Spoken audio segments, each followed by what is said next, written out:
விடுதலை சிறுத்தைகள் கட்சியின் தலைவர் எழுச்சி தமிழர் தொல் திருமாவளவன் அவர்களின் நல்வாழ்த்துக்களுடன் தா. அசோக்குமார் வழக்கறிஞர் அலுவலகம் திறப்பு விழா. காஞ்சிபுரம் மாவட்டம் மலஜாபாத் பேருந்து நிலையம் அருகே உள்ள புரட்சியாளர் அம்பேத்கர் திருவுருவ சிலைக்கு காஞ்சி தெற்கு மாவட்ட செயலாளர் தி.வ. எழிலரசு தலைமையில் மாலை அணிவித்து வீர வணக்கம் செலுத்தினர். அதனைத் தொடர்ந்து வலஜாபாத் பேருந்து நிலையத்தில் வழக்கறிஞர் அணி மாநில செயலாளர் தா. பார்வேந்தன் அவர்கள் விடுதலை சிறுத்தைகள் கட்சியின் வலஜாபாத் நகர செயலாளர் நகர்மன்ற உறுப்பினர் அசோக்குமார் அவர்களின் வழக்கறிஞர் அலுவலகத்தை ரிப்பன் வெட்டி குத்துவிளக்கு ஏற்றி திறந்து வைத்தார்.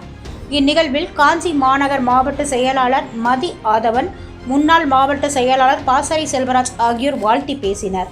மேலும் இந்நிகழ்ச்சியில் மாவட்ட பொருளாளர் டில்லி, தொகுதி துணை செயலாளர் மாயன், ஒன்றிய செயலாளர்கள் பன்னீர்செல்வம், குரு, பலவன், தினேஷ், கோபி, மாவட்ட நிர்வாகிகள் வழக்கறிஞர் லோகநாதன், பாபு, ராமராஜ், சிலம்பரசன், தாவித், தயாளன், ஒன்றிய நிர்வாகிகள் அகரம் முரளி, தியாகராஜன், மதன், ருபேஷ், கணேஷ், சுரேஷ், பழவேரி, ஹரி, சித்ரகாவூர், நாகராஜ், மதுர், பாலமுருகன், திராவிட முன்னேற்ற கழகத்தின் ஒன்றிய செயலாளர் சேகர், பேரூராட்சி மன்ற துணைத் தலைவர் சுரேஷ்குமார், பேரூர் இளைஞரணி அமைப்பாளர் சுகுமாரன், அச்சுபாபு, பேரூராட்சி மன்ற உறுப்பினர்கள் இஸ்மாயில், கருணாகரன், தனசேகரன், கலைவாணி, திராவிடர் கழகம் மோகன், வழக்கறிஞர் வித்தக வேந்தன், வழக்கறிஞர் சுகன், மதிமுக சிவா, வலஜாபாத் பேரூர் நிர்வாகிகள் குணசேகரன், தெரு செல்வா, அருண் செங்குட்டுவன் உள்ளிட்ட பலர் பங்கேற்றனர்.